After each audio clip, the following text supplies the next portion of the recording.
সকালবেলা ঘুম থেকে ওঠার পর ঘরের জানলাটা খুলে যখন পর্দাটা সরাই না, বাইরের এই যে সুন্দর ঝলমলে আলোটা দেখতে ভীষণ ভালো লাগে, মনটা একদম শান্ত হয়ে যায়। যাই হোক, তারপরে চলে আসলাম ভগবানের দর্শন করতে। ঠাকুরকে প্রণাম সেরেই এখন চলে যাব ঘরের সমস্ত কাজ করতে। তো বন্ধুরা, সকলে কেমন আছো? আশা করছি ভালো আছো। আমরা কিন্তু মোটামুটি আছি। সকালবেলা কিন্তু আয়ুষকে আমার খাওয়ানো দাওয়ানো কমপ্লিট হয়ে গেছে, আর ওদিকে কিন্তু মা প্রায় সবজি কাটাকাটিও শুরু করে দিয়েছে। আর এখন কিন্তু আমি বিছানাটাও গুছিয়ে নেব। বিছানাটার অবস্থা খুবই খারাপ, এই দেখো একদম মানে শোচনীয় অবস্থা। আজকে বেড কভারটা চেঞ্জও করব, কিন্তু এখন কিন্তু ঘুরতে প্রায় 10:30 মতো বাজে।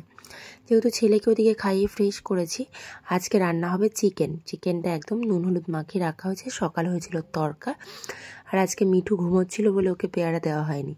এখন এখানে মিঠুকে একটু পাকা পেয়ারা দিয়ে দেবো। সকালবেলা মিঠুর মর্নিংটা শুরুই হয় পাকা পেয়ারা দিয়ে। পাকা পেয়ারা পেয়ে গেলে ও ভীষণই খুশি। আর এদিকে ছেলে দেখো খেলা করছে। পাশের বাড়ির বাচ্চাটা এসছে, ওর সঙ্গে ও খুব আনন্দ সহকারে খেলাধুলো করছে। আসলে সারাদিনও বাড়িতে একা একা থাকে, তো তাই ওর সঙ্গে যদি কেউ খেলাধুলো করতে আসে ও ভীষণই খুশি হয়। যাই হোক, কি বলতো, সংসারের এতটাই কাজের প্রেশার থাকে যে আমি ওর সঙ্গে একটু খেলাধুলো করবো, ওকে একটু সময় দেব, সেই সময় আর সুযোগ আমি কোনোটাই পাই না আর কি। ওইদিকে তো আয়ুষ খেলাধুলো করছে, এটাই সুযোগ ঘরে বেড কাভারটা চেঞ্জ করে ঘরটা গুছিয়ে নেওয়া। যখনই আমি বেড কাভার চেঞ্জ করি তার আগে না পাখাটা পরিষ্কার করে দিই, তাহলে যত নোংরা থাকে এই বেড কাভারে পড়ে যাবে।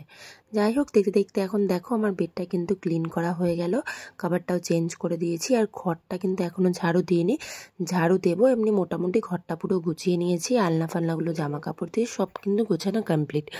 এখন চলে যাব ডাইনিংয়ে। আর ডাইনিংয়ের অবস্থা খুবই শোচনীয়, আমার ছেলে খুবই খারাপ অবস্থা করে রেখেছে। এই দেখো, এগুলো এখন সব গোছাবো। শুধু ডাইনিং নাই, পাশের রুমটারও তাই খুবই খারাপ পরিস্থিতি করেছে। আর বাইরে থেকে একটা মানে গাঁদা ফুল নিয়ে এসছে, ওই ফুলটা ছিঁড়ে ছিঁড়ে পুরো ঘর ছড়িয়েছে। তো ফাইনালি কিন্তু দেখো আমার ঘরটার ছাদ দিয়ে একদম মোছা কমপ্লিট, গোছানো কমপ্লিট। আর এই যে ছেলের বলগুলো খাটের এখান দিয়ে রেখে দিয়ে, তারপর তো আজকে স্নান করে রেডি করে দিয়েছি। আর ও এখন এখানে দাঁড়িয়ে দাঁড়িয়ে কি করছে চলো তোমাদেরকে দেখাই।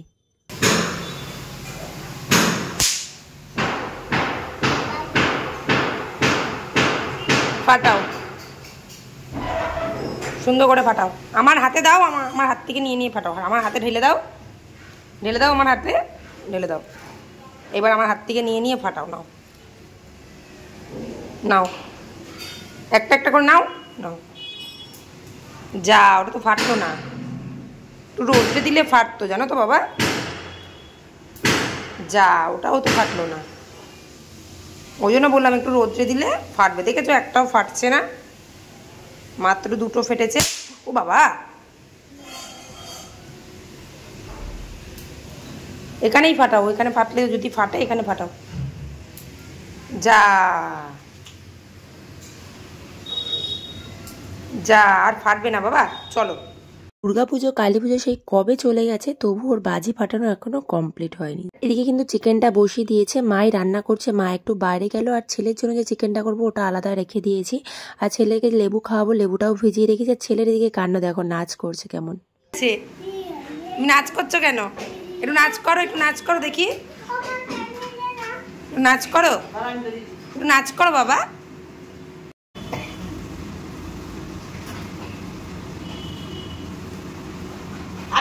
হাতের দিকে তাকা, অত ঘোড়ায় ধরছিস কেন?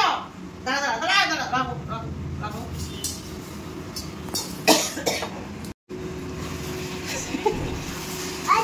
দাঁড়া দাঁড়া, ওটা করে উড়ে যায়।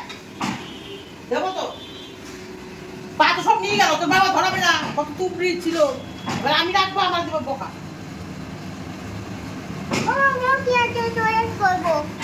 আগে ধর, টয়লেট পরে করবি।